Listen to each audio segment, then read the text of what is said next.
Alors bonjour, aujourd'hui nous allons parler d'un thème qui touche beaucoup de monde. En fait, c'est le couple, deux points, comment éviter le carnage. Alors nous sommes le 7 janvier 2026 et le 18 Tevet 5786. Alors je vais essayer d'aborder le problème de façon assez succincte. Le thème du couple est un thème qui date de 5786 années.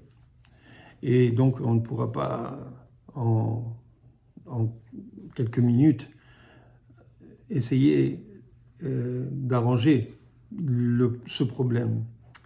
Mais d'après mon expérience et d'après toutes les conférences que j'ai données et d'après tous les cours que j'ai donnés, que ma femme a donné à ce sujet, il y a deux piliers sur lesquels un couple doit reposer. À partir de ce moment-là, si on se base sur ces deux piliers, il y a des grandes chances que le couple puisse rester ensemble. Mais il faut internaliser internaliser, si vous voulez, ce principe-là, parce que c'est compliqué. C'est très compliqué dans la vie au jour le jour. Il y a les grandes idées et il y a la technique. Pourquoi je parle de la technique? C'est parce que chaque jour amène son lot de problèmes. Chacun vient avec ses préoccupations, avec la souffrance qu'il a subie, avec les joies qu'il a eues, avec les expériences de la vie, de sa vie, et avec les espoirs qu'il a, ou qu'elle a, bien sûr. Et donc, quand on essaye de les mettre ensemble, très souvent, ça ne marche pas, pour des raisons ou d'autres. Ça ne marche pas dans les couples. Mais si on base la relation de deux personnes sur les bonnes bases, alors il y a des chances que découle un comportement qui va leur donner la chance de pouvoir vivre en harmonie. Alors, c'est sûr qu'à la base, avant toute chose, pourquoi un couple se marie? Pourquoi deux personnes, un homme, une femme, et non deux hommes et deux femmes, se marient? C'est parce qu'il y a une attirance quelque part. Très souvent, ça se fait à travers des attraits physiques, des attraits de sympathie, de charme, de tout ce que vous voulez, et qui fait qu'on tombe amoureux, et parce que aussi il y a l'aspect différence qui fait qu'on est attiré, un sexe est attiré vers l'autre sexe, ce qu'il n'a pas. Et c'est un petit peu, tout ça fait partie du stratagème, entre guillemets, que Akadosh Baruch Hu a utilisé pour faire en sorte qu'un couple, en fin de compte, décide de vivre ensemble. Mais quand on y pense, on doit comprendre que c'est quelque chose qui n'est pas normal à la base, que deux personnes qui sont de deux mondes différents arrivent, et aussi qui sont de caractères différents, qui ont des aspirations différentes, finissent par, en fin de compte, décider de vivre jusqu'à 120 ans ensemble, c'est d'avoir des enfants ensemble. C'est une grande entreprise. Et pourtant, combien de couples se sont faits? Il y a eu de milliards de couples qui se sont formés, dont malheureusement certains beaucoup ont divorcé, une grande proportion, des gens qui se sont séparés. Pourquoi? Parce que c'est la preuve que c'est pas quelque chose de simple et de facile. Mais, et ça c'est en général, dans le judaïsme, on a peut-être d'un côté des difficultés plus grandes parce que les exigences sont plus grandes, plus compliquées, plus détaillées que pour un couple qui n'est pas juif. Mais à part cela, il y a aussi le fait qu'on a aussi des points de repère selon la Torah qui fait qu'on pourrait aspirer à vivre une vie heureuse en fin de compte, même si c'est difficile, même si les contraintes sont grandes. Mais il faut voir dans ces contraintes très probablement la chance de pouvoir réellement avoir une chance, je dis bien avoir la chance de vivre une vie harmonieuse. Pourquoi? Parce que, en fin de compte, je vais vous donner un petit exemple. Quand vous conduisez, vous conduisez votre voiture, s'il n'y avait pas de feu rouge et de feu vert, ce serait, comment dirais-je, le chaos. Il faut qu'il y ait des règles pour qu'on puisse, de façon harmonieuse, arriver d'un point A à un point B. Donc les règles sont nécessaires. Et en fin de compte, nous faisons, nous, dans le judaïsme, un constat qui est évident. C'est qu'un homme n'est pas égal à une femme. Ils peuvent être équivalents. Ça veut dire que même la femme, pas même, certainement, très souvent, la femme est supérieure à l'homme parce qu'elle a développé des qualités, elle a travaillé sur ses qualités, et donc elle a beaucoup plus de valeur qu'un homme qui n'a pas travaillé, et vice-versa, et non versa dans le vice. Donc, je parle du fait que même un homme, lui, s'il a travaillé, il peut effectivement surpasser en valeur sa femme. Mais de dire qu'un homme est égal à une femme, c'est pas possible. Parce qu'un homme est un homme et une femme est une femme. Un homme, il n'a pas de sein, et la femme, elle n'a pas les mêmes attributs que l'homme, des attributs physiques. Et l'homme a quelque chose en plus, la femme a quelque chose de différent, etc. Donc, un homme n'est pas égal à une femme. Une poire n'est pas égale à une pomme. Ce sont deux fruits différents. Pourtant, ça peut faire un bon dessert. Ils peuvent s'accorder ensemble, ils peuvent faire une bonne salade de fruits, vous comprenez? Et c'est ça ce qu'on essaye de faire, et faire en sorte que la salade soit bonne, que le couple soit bon, que le couple y vive dans une harmonie.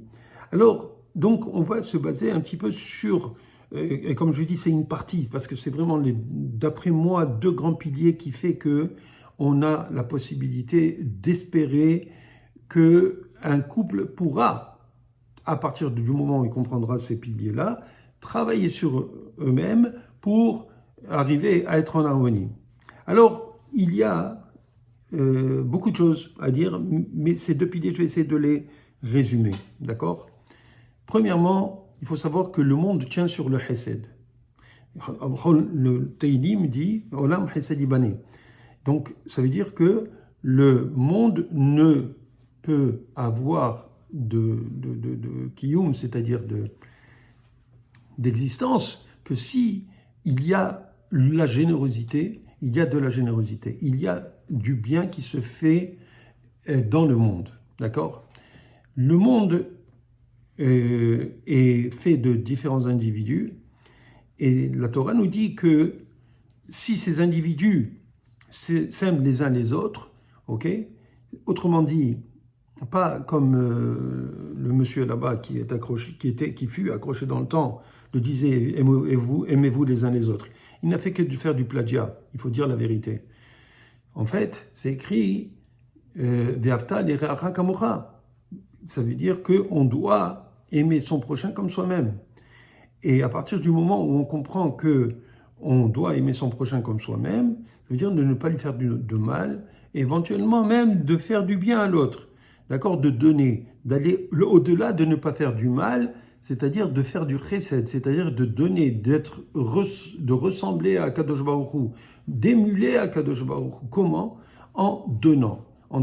Pourquoi? Parce que Kadosh Baruch Hu, il a créé le monde avec l'objectif de donner, parce que c'est ça son point, Dieu veut donner, et donc il a créé un keli, un récipient qui est l'univers, et Dieu ne fait que donner à cet univers des bienfaits depuis que le monde est monde. Maintenant, c'est dit, vous allez me dire, ouais, il y a des guerres, il y a ci et ça. C'est parce que, malheureusement, pour pouvoir, si vous voulez, donner la possibilité aux hommes de se différencier et de mériter, il y a le Yetzer Hara. À cause de cela, il y a des gens qui prennent au lieu de donner. Alors, il y a le Rav Dessler, il explique que ce sont les deux grandes forces, si vous voulez, du monde, qui sont les forces du prendre et du donner, et qui dirigent et qui font en sorte que le monde soit monde. Et ces deux grandes forces s'opposent, d'accord? Et notre travail, c'est de justement arriver à donner plutôt que de prendre. Si on donne, alors on ressemble à Kadosh Baruch Hu. Si on prend, on est, à ce moment-là, on est comme les forces du mal qui veulent absorber, qui veulent prendre, qui veulent avaler tout sur leur passage. D'accord? Donc, Ve'avta l'iracha kamocha, c'est quelque chose qui s'applique entre les hommes et femmes et tout l'univers. D'accord? C'est quelque chose qui doit se faire. Et ce Ve'avta l'iracha kamocha, et donc ce principe qui est extrêmement important, d'accord? Zeklal Gadol Batora, Rabbi Akiva disait que c'est un grand principe dans la Torah, et c'est effectivement un grand principe, ça veut dire que c'est ce qui va nous donner la possibilité de nous démarquer et de ressembler à Kadosh Baruch Hu. Alors dans un couple, il y a, j'arrive un petit peu là, tranquillement au couple, pourquoi? Parce que, en fin de compte, qu'est-ce qui se passe? Quand deux personnes se marient, en fin de compte, ce sont deux êtres humains, d'accord? Ce sont deux êtres humains, un est un homme, un est une femme. Est-ce qu'on a le droit de dire, bon, ben, tu sais, en fin de compte, c'est juste entre les hommes et les hommes, les femmes entre les femmes? Non, non. C'est entre un homme, et principalement les Chachamim disent, et dont le Rambam, dans les Ilchot Ishut, il va nous dire, chez Yesh la Ba'al mitzvah lechabed, et ishto yoter migufo. Autrement dit, dans la halachot de relation entre un homme et une femme, que le Baal, c'est-à-dire le mari, il a une mitzvah, c'est-à-dire une ordonnance, de donner du kavod, c'est-à-dire d'honorer sa femme, yoter migufo, plus que son corps, son propre corps, et velo ahava kegufo, et de l'aimer comme lui-même, kegufo, comme son corps. Autrement dit, une halakha, c'est-à-dire c'est une loi dans le judaïsme qu'un homme doit aimer sa femme comme lui-même. Ve'avta l'iracha kamocha. Ça, c'est quelque chose qui est sine qua non. C'est-à-dire qu'un homme, on parle là de deux personnes qui sont mariées, on ne parle pas de la période où ils tombent amoureux. Alors, c'est sûr que chacun veut faire plaisir à l'autre. Et si tout le monde faisait plaisir à l'autre, comme avant le mariage ou comme le jour du mariage, alors, halvaï, le monde serait magnifique. C'est comme si le Rav Dessler, il disait, il avait l'habitude de dire que quand il mariait un couple, il disait que à partir du moment où un homme ou une femme aura des exigences, alors déjà leur bonheur a déjà commencé à s'étioler, à partir. Pourquoi? Parce qu'il faut, de la même manière que avant le mariage, théoriquement, l'homme il serait pratiquement, prêt à sauter à l'eau pour aller sauver sa femme si elle était tombée d'un navire ou j'en sais rien, aller voir tous les films qu'il y a eu à ce sujet-là, ou qu'il donnerait sa vie pour sa femme, et elle vice-versa. Je ne sais pas si la femme, elle donnerait peut-être, probablement, sa vie pour son mari, avant qu'il se marie, ou au moment où il se marierait, il serait prêt à tout donner, d'accord? Pourquoi par amour? Par amour, mais ce n'est pas le vrai amour encore, mais c'est, si vous voulez, le côté romantique de cet amour. L'amour, il ne se crée que plus tard, quand il va avoir le don, c'est-à-dire quand l'homme va donner et la femme va donner. Quand on donne, et le Rav Dessler nous explique que l'amour vient du fait de donner. Pourquoi? Parce que quand on donne à l'autre, okay, que ce soit l'homme ou la femme qui donne à son conjoint ou sa conjointe, et bien quand il donne, mais pas seulement de son argent, pas seulement de son temps, mais de lui-même, de ça, il fait des sacrifices pour faire plaisir à l'autre, d'accord? C'est difficile. À un moment, il faut comprendre que les deux personnes sont complètement différentes et le fait qu'ils vivent encore ensemble, et bien à un moment donné, s'il y a plus ce romantisme d'avant le mariage, il y a plus cela. On rentre dans la routine, on rentre dans les problèmes de la vie, on a tellement de problèmes, et très souvent des problèmes entre nous, des problèmes qui sont dus à des hormones, à cause des problèmes financiers, à cause des problèmes familiaux, à cause des problèmes de santé, etc., etc.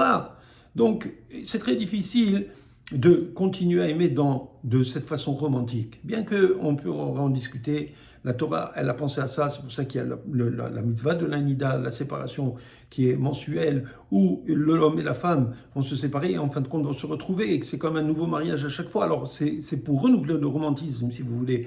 Mais même après cela, à un moment donné, il y en a un qui tombe sur le nerf de l'autre, et là, ça, c'est un problème qu'il faut essayer d'arranger.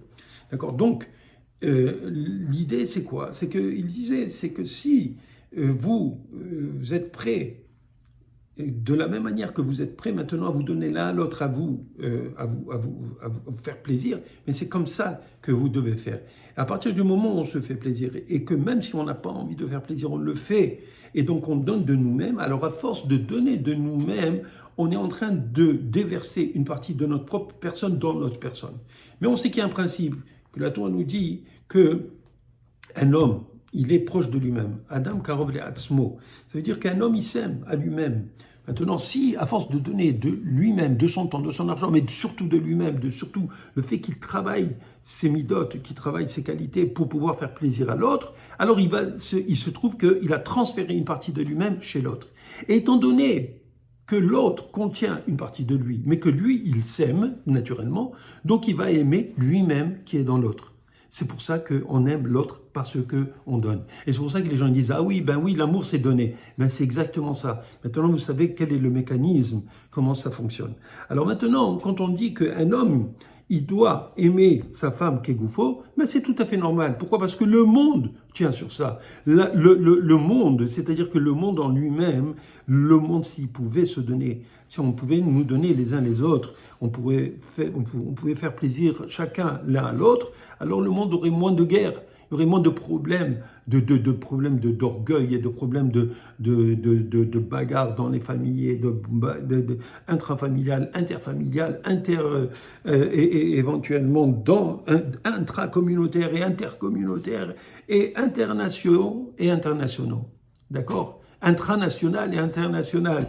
Pourquoi? Parce que, en fin de compte, le couple, c'est un mini-cosme du monde. Et Akadosh Baruch Hu, il a fait, si vous voulez, d'après ce que je comprends, il a fait la famille pour justement apprendre, nous enseigner à donner. Pour que le monde puisse continuer à fonctionner, il faut apprendre à donner. Et quoi de mieux qu'une famille où un homme donne à la femme et la femme donne à l'homme, et les deux donnent à leurs enfants, et les enfants donnent aux parents. La preuve, c'est qu'on a des responsabilités, bien entendu, d'éduquer nos enfants, parce que c'est une des mitzvot de la Torah, Veshinantam levanecha, etc., etc. Mais d'un autre côté, l'homme, il a la mitzvah de donner aux parents, de leur donner, de faire du kavod, de leur donner des honneurs. Donc on voit que les mitzvot de la Torah sont là pour faire en sorte qu'on fasse que donner. C'est pour ça que, si je voulais un petit conseil, pour ceux qui ne sont pas mariés,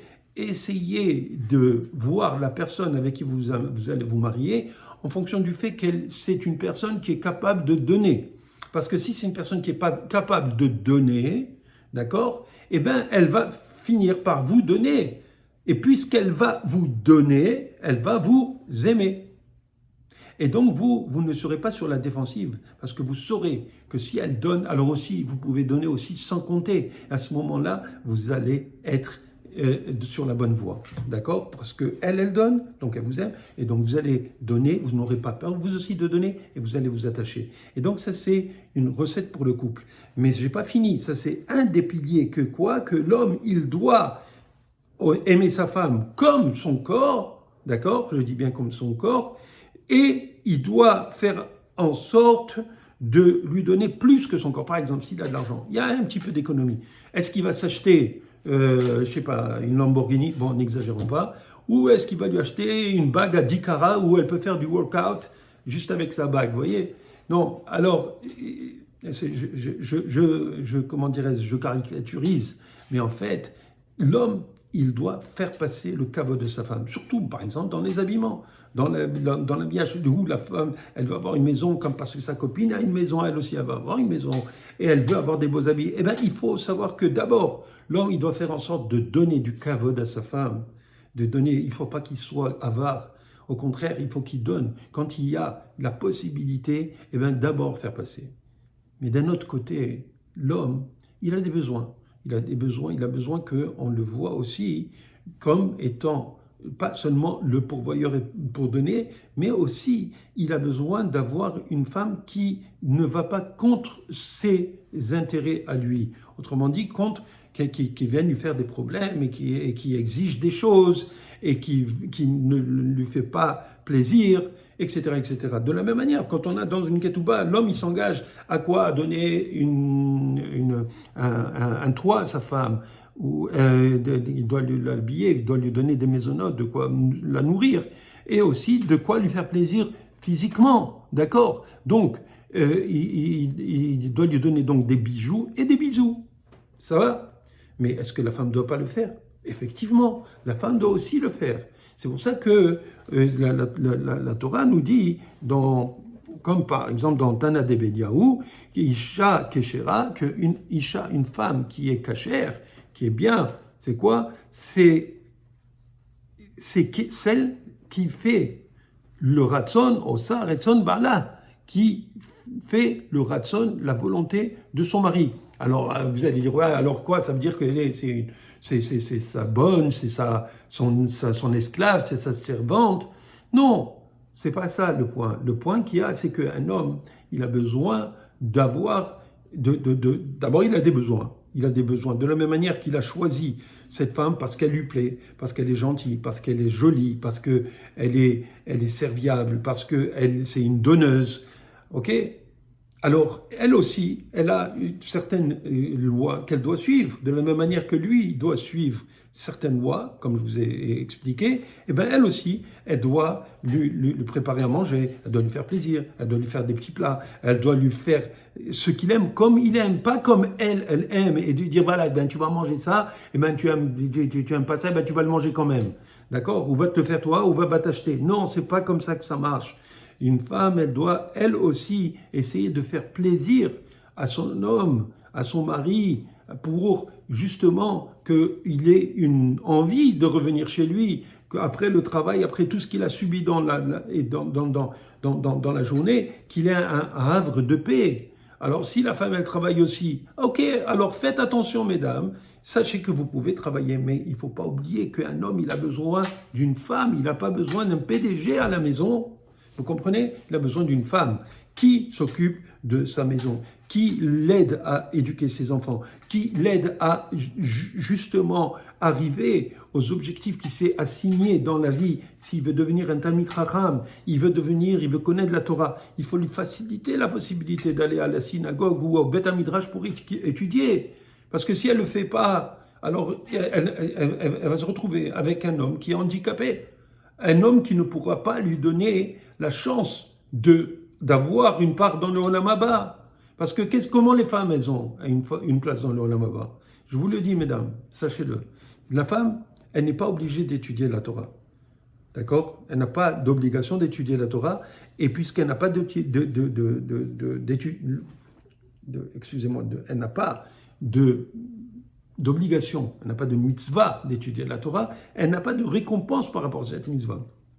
Elle aura des autres récompenses.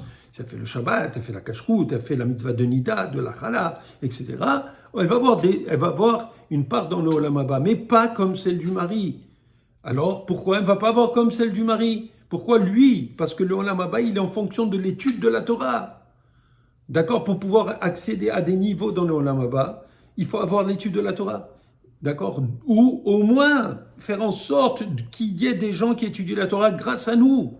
D'accord? En étudiant, en supportant l'étude, je veux dire, en supportant les Beth Midrash, en supportant les yeshivot, en supportant les organisations qui font du kirouv, etc., etc. Donc, comment la personne arrive à des niveaux dans l'Olam Haba, c'est grâce à l'étude de la Torah. Et la femme, elle va avoir une part, elle va partager avec le mari ce mérite. Mais comment elle le fait? En lui donnant la possibilité. C'est écrit dans la Gemara, dans Ketubot, il me semble, que les femmes, Bemazachian, comment elles ont le mérite d'avoir le Olam Haba, grâce au fait qu'elles attendent leur mari du Beth Midrash, c'est-à-dire elles attendent qu'ils reviennent du Beth Midrash ou de la Yeshiva, et ou aussi le fait qu'elles amènent leurs enfants, leurs garçons à la Yeshiva. Elles les accompagnent à la Yeshiva, le mari est parti travailler, il est parti à la Yeshiva lui-même, ou au collège, etc. Donc, elles les amènent à la Yeshiva pour qu'ils étudient la Torah. Et là, à ce moment-là, le sahar, la récompense de l'homme et la récompense des enfants qui étudient la Torah est partagée avec la femme ou la mère, etc.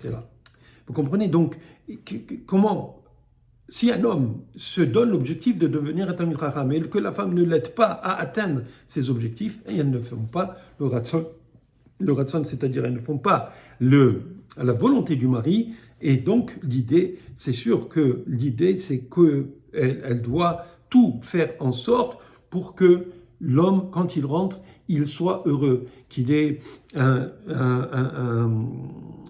fumet très alléchant quand il rentre à la maison avec des bons plats, qu'il voit que les enfants ont été pris en charge par la femme, qu'elle donne à manger à ses enfants, qu'elle lui prépare le lit, comment dirais-je, elle prépare un lit. Elle prépare un lit, ça veut dire que quand la femme, d'ailleurs c'est interdit qu'elle monte le lit devant lui quand elle est nida. Pourquoi? Parce que c'est une preuve d'amour, il faut qu'elle le fasse, mais quand il n'est pas là. D'accord? Et donc, pourquoi ça? C'est parce que elle lui montre qu'elle va avoir des relations avec lui. Si la femme, elle se soustrait à cet aspect-là parce que il l'a pas regardé comme il fallait le regarder, il lui a pas envoyé le petit mot doux aujourd'hui, ou il lui a fait une petite remarque qu'elle n'a pas aimée, alors elle veut le faire payer parce que il n'a pas dit les bonnes choses, ou il n'a pas aidé, ou elle était déprimée, il lui a pas dit les bons mots quand il fallait, au moment où il fallait.